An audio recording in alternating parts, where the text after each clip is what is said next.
प्रतीक, ये क्या बात हुई? कल तुम्हें माँ को लेने के लिए आना था, तुम आए क्यों नहीं? मैं जानती हूँ तुम जानबूझकर नहीं आए होगे। तुम्हें पता है ना, बच्चों की छुट्टियां चल रही हैं। मुझे भी अपने परिवार के साथ घूमने जाना है। तुम तो अपने बीवी बच्चों को लेकर बड़े मजे से ससुराल हो आए, और मेरा क्या? जाते वक्त तुमने क्या कहा था? दीदी, इस महीने माँ को आप रख लीजिए, अगले महीने मैं रख लूंगा। भाई, इस तरह तो नहीं चलेगा। इंतजार में बैठी प्रतिभा अपने भाई प्रतीक से कह रही थी। प्रतीक बोला, अरे दीदी, 2 दिन पहले ही वहां से लौटा हूं, पूरा घर गंदा था। गरिमा से अकेले सब कुछ हो नहीं पाता, तो मैं उसकी मदद करवा रहा था। फिर मैं भी बहुत थक गया। मैंने सोचा एक दिन आराम कर लेता हूँ, फिर माँ को ले आऊंगा। ठीक है, आपने इस महीने एक दिन माँ को ज्यादा रख लिया, तो अगले महीने एक दिन मैं ज्यादा रख लूंगा। इसमें इतना नाराज होने की क्या बात है? प्रतिभा बोली, बीवी की तुम्हें बड़ी चिंता है, पर माँ बहन की कोई चिंता नहीं है। मुझे कुछ नहीं सुनना। आज के आज आकर माँ को ले जाओ, ताकि मैं कल निकल सकूं। अगर तुम उन्हें नहीं लेकर गए तो उनकी अगले महीने की पेंशन भी मैं ही रख लूंगी। फिर मत रोना, वो मेरी अकेली की माँ नहीं है, तुम्हारी भी है। इतना कहकर प्रतिभा ने गुस्से में फोन रख दिया। दूसरे कमरे में बैठी प्रतिभा की माँ विमला जी अपनी फूटी किस्मत पर रो रही थी। बेचारी, पति की मृत्यु के बाद उन्होंने अपने बच्चों को कभी कोई कमी नहीं होने दी। पूरा जीवन दुनिया के बच्चों को शिक्षा देती रही, पर अपने बच्चों के संस्कारों में ना जाने कहां चूक हो गई कि बच्चे बस माँ को हर महीने उसकी पेंशन पाने के लिए अपने पास रखते थे, और बदले में उनकी कितनी सेवा करते थे ये तो उनका ही मन जानता था। विमला जी यही सब सोच रही थी कि तभी कमरे का दरवाजा धड़ाम से खुला। माँ, आप अपना सामान बांध लीजिए, प्रतीक शाम तक आएगा और आपको अपने साथ ले जाएगा। आप सामान समेटकर हॉल में रख दीजिएगा, ताकि मैं नौकरों से बोलकर इस कमरे की भी साफ सफाई करवा दूं। अब 1 महीने कमरा बंद रहेगा तो कहीं बदबू ना आने लगे। विमला जी बोली, बेटा, तुम तो 2 हफ्ते बाद लौट आओगी, तो मुझे यहीं रहने दो। यहाँ की रसोई का मुझे सब पता है, मैं खुद से खाना बनाकर खा लूंगी, और तुम्हारे आने से पहले सारी साफ सफाई भी करवा दूंगी। तुम्हें कुछ करना नहीं पड़ेगा। प्रतिभा बोली, नहीं माँ, इस महीने आपको प्रतीक के साथ रहना है।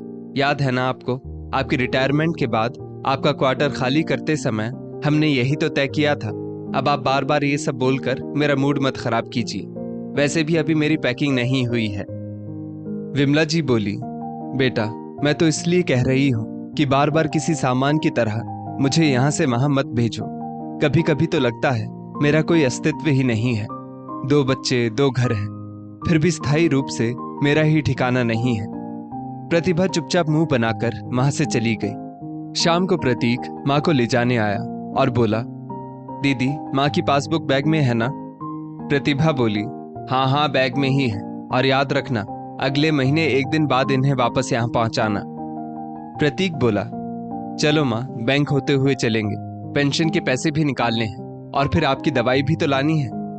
बेचारी विमला जी सोच रही थी कि आखिर उनकी बीपी की दवाई में कितने ही पैसे लगते हैं। पेंशन के 30-35 हजार बेटा रख लेता है, और बदले में माँ के हाथ में बस दवाई रख देता है। सच कहते हैं लोग, जो माँ बच्चों को पढ़ा लिखा कर काबिल बनाती है, वही बच्चे बुढ़ापे में माँ को इस तरह ठग कर सोचते हैं कि शायद उन्हें पता ही नहीं चलता। घोर कलयुग है। प्रतीक माँ को पहले बैंक ले गया, फिर वहां उनसे मीठी मीठी बातें की, सबके सामने ये जताया कि वो माँ का कितना ख्याल रखता है। फिर पेंशन के पैसे लेकर सबके सामने माँ के हाथों में दे दिए, और बड़े प्यार से विमला जी का हाथ पकड़कर उन्हें वापस घर ले आया। विमला जी बेटे के घर पहुंची। बच्चे दादी को देखकर खुश थे, पर बहू गरिमा का चेहरा मानो विमला जी को देख फीका पड़ गया था। गरिमा प्रतीक से बोली, ले आए अपनी माँ को। अरे मैं तो कहती हूँ, लेने दो अपनी बहन को हर महीने की पेंशन का पैसा, और रखने दो इन्हें। अब जब तक ये यहाँ रहेंगी, ना तो हम कहीं जा सकते हैं, ना ही अपनी जिंदगी अपने तरीके से जी सकते हैं। कुछ परमानेंट इलाज क्यों नहीं करते? प्रतीक बोला, जरा धीरे से बोलो, माँ सुन लेंगी। माँ पर महीने में 1000-2000 का खर्चा होता होगा, और जब बैठे बैठे 35,000 मिल रहे हैं तो क्या दिक्कत है?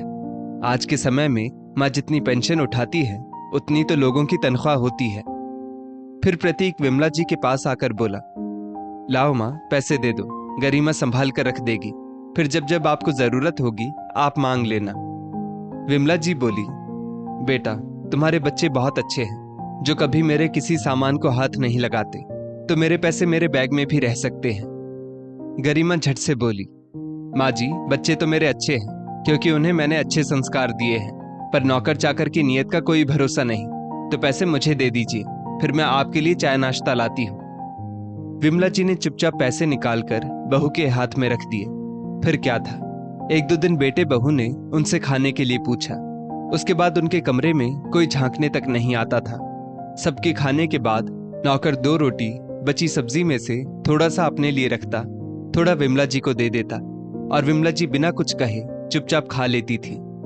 करीब 10-15 दिन बाद गरिमा फ्रिज खोलकर सारा सामान चेक कर रही थी। फ्रिज में खीर रखी हुई थी। उसने नौकर से कहा कि खीर खराब हो जाएगी, आज मम्मी जी को रोटी के साथ यही दे दो।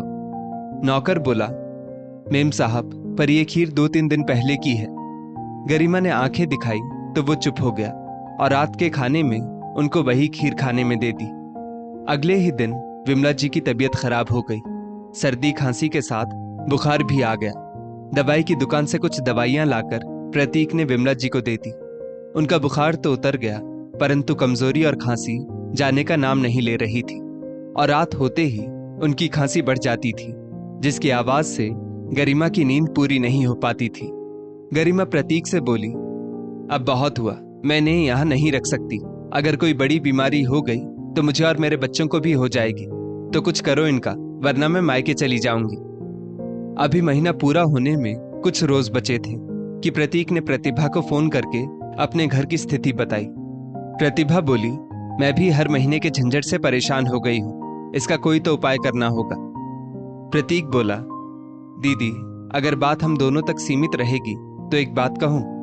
वो उत्सुकता से बोली, हाँ हाँ बोलो। प्रतीक बोला, क्यों ना माँ को इनकी उम्र के लोगों के पास पहुंचा दे।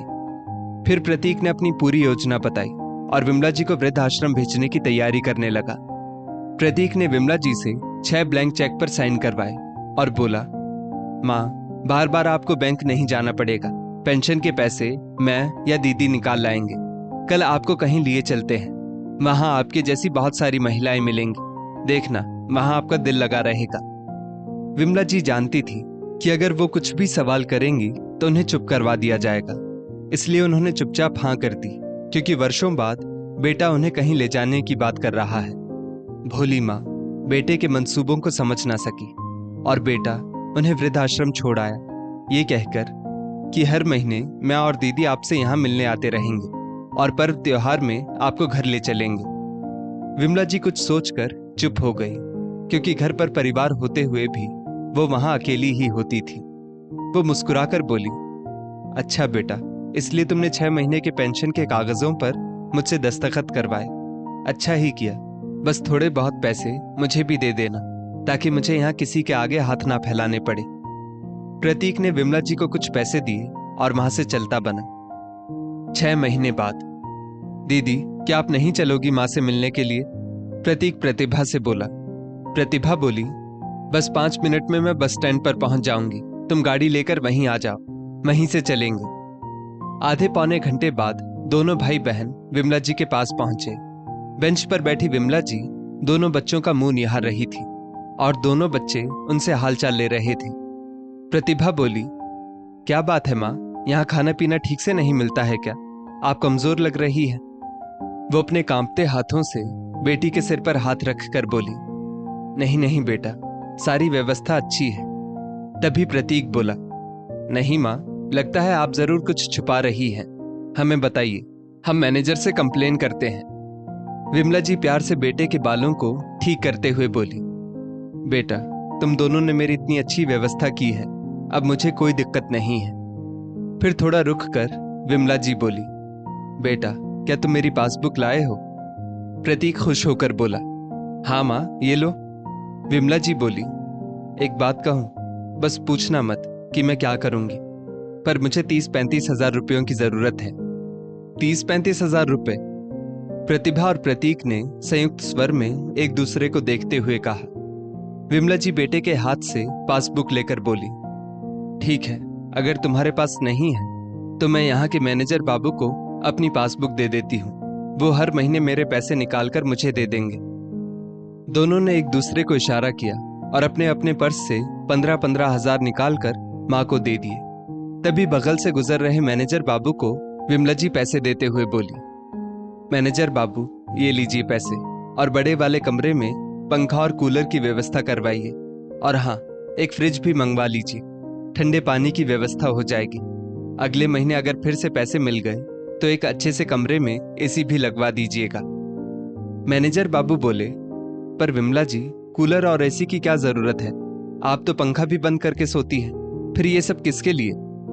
विमला जी मुस्कुराकर बोली, मैनेजर बाबू, मेरा तो वक्त कट गया, पर कल को अगर मेरे ये दोनों बच्चे यहाँ आकर रहेंगे तो उन्हें बड़ी दिक्कत होगी।